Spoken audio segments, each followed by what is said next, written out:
Welcome, everyone, to week 13 of Cornerstone's One House Bible in a Year series.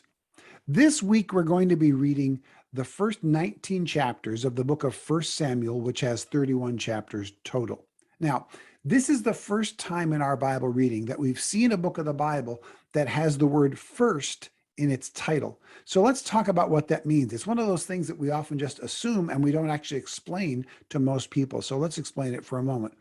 In some cases, like in the books of 1st and 2nd Samuel, 1st and 2nd Kings, 1st and 2nd Chronicles, which are the next six books we'll be reading together, the 1 and 2, or 1st and 2nd, are probably there because of the size of the original book that had to be split into two separate scrolls. So let's walk through that. When you're writing a book today, books can be almost any size, and certainly electronically, they can be any size. But way back in the day, when they were writing it on scrolls and actually physically having to write it out, the scrolls could get exceedingly large, especially for our large Bible books. So to put 1st and 2nd Samuel as one book called Samuel in a single scroll would have made the scroll too large. So they probably divided it into 1st and 2nd Samuel, 1st and 2nd Kings, 1st and 2nd Chronicles, because the scroll would have been too large for each of those to be individual books. That is almost likely the case. In other cases, like in 1st and 2nd Corinthians and 1st and 2nd Thessalonians, they are actually two separate letters written and sent at separate times. So they do stand as separate books, but sent to the same people. So how do we tell the difference whether the 1st and 2nd means that it's one scroll split into two or two separate letters sent at separate times? Well, the difference is Old and New Testament. In the Old Testament, the 1st and 2nd is probably a large scroll divided into two. In the New Testament, it is definitely two different letters sent at two different times, but to the same people, or in the case of 1st, 2nd, and 3rd John, three different letters sent at three different times. So Old Testament, the continuation of one book, and in the New Testament, the 1st and 2nd, or 1st and 2nd and 3rd, mean two different letters sent at two different times. So there's an explanation for something that you've probably, even if you've been in church a long time, you've probably seen a lot, but never really had explained, and hopefully that helps a little bit. So now let's get to the passage for this week that we'll be reading together. 1 Samuel chapters 1 through 19 will be the passage. The first three chapters are about the birth and the calling of Samuel, for whom these two books are named, okay? It starts with Samuel being born and Samuel being called into ministry. Israel at this time is in a time of great moral and spiritual depravity. Chapter 2 gives us an example of that. The high priest at the time was a man named Eli, and his sons who assisted him in the tabernacle were evil. They were stealing from the offering, and they were having sex with the women who were waiting outside the temple. It's hard to imagine that there are very few things you could do to desecrate God's presence more than that. There are a few, and we'll talk about them in months to come, but this is about as bad as it gets. So God sees this and decides, I'm going to use someone else. I'm not going to keep Eli's line as the high priest anymore. And in the meantime, there's a woman named Hannah, and she doesn't have a child, although she's getting very old. You'll notice that's a common theme in the Bible, old folks not having babies when they want them. We saw it with Abraham and Sarai. We saw it with Rachel. So God tells her, what she does is she goes to the temple and she prays, and she says, God, if you give me a baby, I will give the baby back to you. She then does give birth to this baby. She calls him Samuel.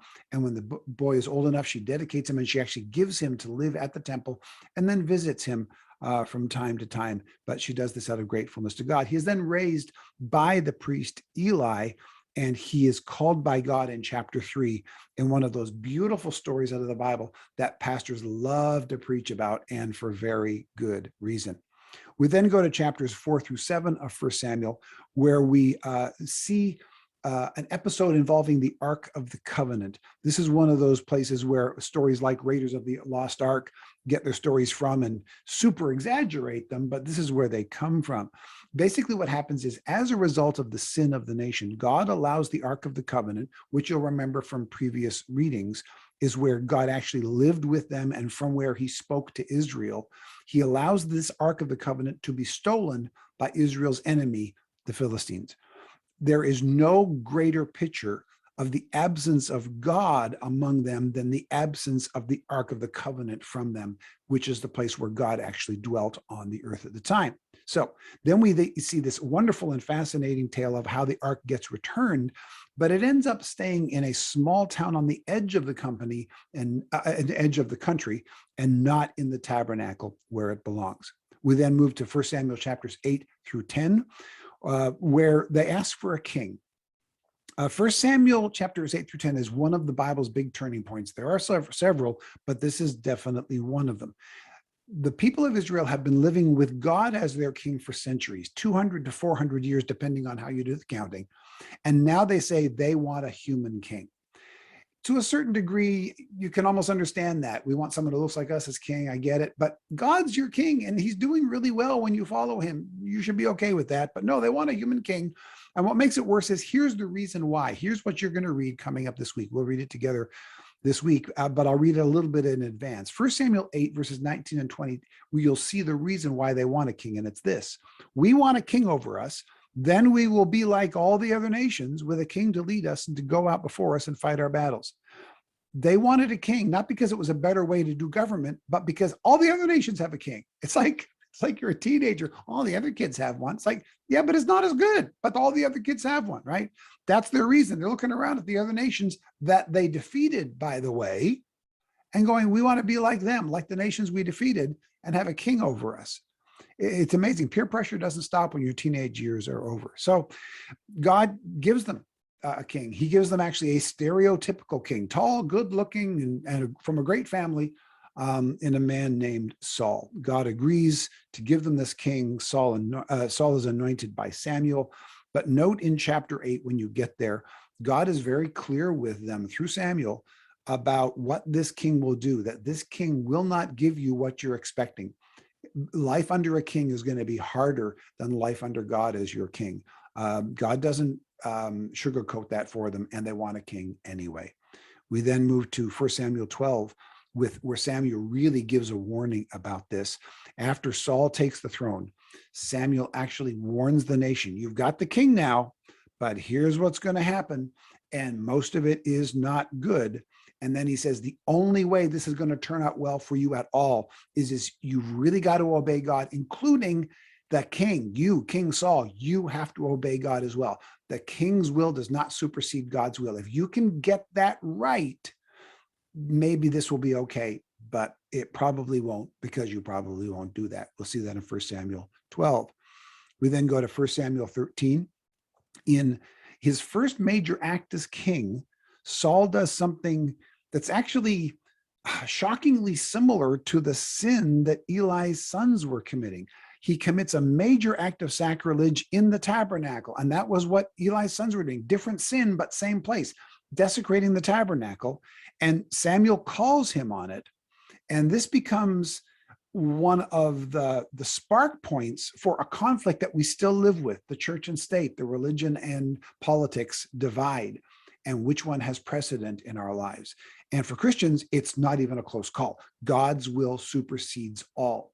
But what Saul did was he basically wanted to move the government forward. And so he did the wrong thing in the tabernacle, and he put the will of himself and the will of the state above the will of God. And this never works out well. So that's what we see. That's what we will see as we read it through this week in chapter 13. Then we'll move to chapter 14. We'll meet a man named Jonathan, Saul's son. Saul's son is a good man. He almost gets killed because of a stupid vow that his father made. This is not the last stupid vow that we will see in the Bible. We will see another extremely stupid vow happen before the time of the kings is over. We'll then move to chapters 15 and 16, where we will see that because of his constant evil and his bad decisions, God says, okay, I'm not keeping Saul's line on the throne any longer. Your sons will not become kings after you. Instead, in chapter 16, God tells Samuel to anoint their next king and leads him to this little shepherd boy named David. The fulfillment of David becoming king, even after he's been anointed as the next king by Samuel, is many, many years away and through many, many hard times. But for now, Saul gets so far from God and from sanity, quite frankly, that he becomes demon possessed, or at least demon oppressed. We then go to one of the most famous, vivid stories in all of the Bible, 1 Samuel 17. We'll read the story again of David and Goliath. It's one of those larger than life stories that even non-Bible readers have heard about, even if they really aren't clear on the details. I encourage you to try to lay aside all your preconceptions about the story. Some stories, like the David and Goliath story, are so big in our minds and in our hearts and in our common storytelling that we anticipate things, and so we read things into it. So the only thing I'm going to tell you in advance about David and Goliath is try to go, when you get to it, say, Lord, help me to see this with new eyes. That's all. See it without preconceptions, and the Lord will speak something new to your heart as you read it through this week. In 1 Samuel 17, we will then go to 1 Samuel 18 and 19, the last two chapters that we'll read this week, and we'll see that instead of rejoicing in the great victory that David wins by killing Goliath and the other battles that David wins as well, Saul doesn't rejoice in this. Saul gets very, very jealous, and this starts a series of events in which David is nearly killed several times. He has the chance to kill Saul a couple times, but he doesn't, because he's not going to kill God's king, the person who's currently the king that's supposed to be in place. He is exiled from Israel, he and some of his fighting men. And that story of his exile only begins at the end of this week's reading. So as we finish this week's reading, here's what to look for this week as you're doing it. Take note of what happens to David between the time he's anointed and how many years pass before he's crowned. Like, we're not even going to get to that until the following week. David's story at this point actually feels an awful lot to me every time I read it, like Joseph's story, where there's years and years between the promise that God has given them and the fulfillment of the promise, and the years in between are brutal. They are hard. It's a great lesson for us. First of all, about God's timing. God's timing is always different from our timing, almost always a lot longer than we want it to be. And what we go through between God's call and the fulfillment of God's call is usually much harder than we expect. And some of it is because of our fault. Some of it is because of the sins of others. And a whole lot of it is because that's where the lessons are learned to be able to do what God has called us to do. We have to go through the difficult times to get there. So take note of that as we go through the story this week. But before that, or even as you're doing that, when we're reading about the desire for a king, when they say we want a king, ask yourself this: how do I sometimes act like that? Do I sometimes put my desires ahead of God's desires? Do I look around and go, other people have it and I want it, even though it may not be the best thing for us? And then how can we put God's will and God's ways first instead of our desires? I hope you take a look at that this week. A lot of great stuff this week. It's just those stories that just come alive on the page. I know we'll enjoy it this week, and I hope we'll see you next week.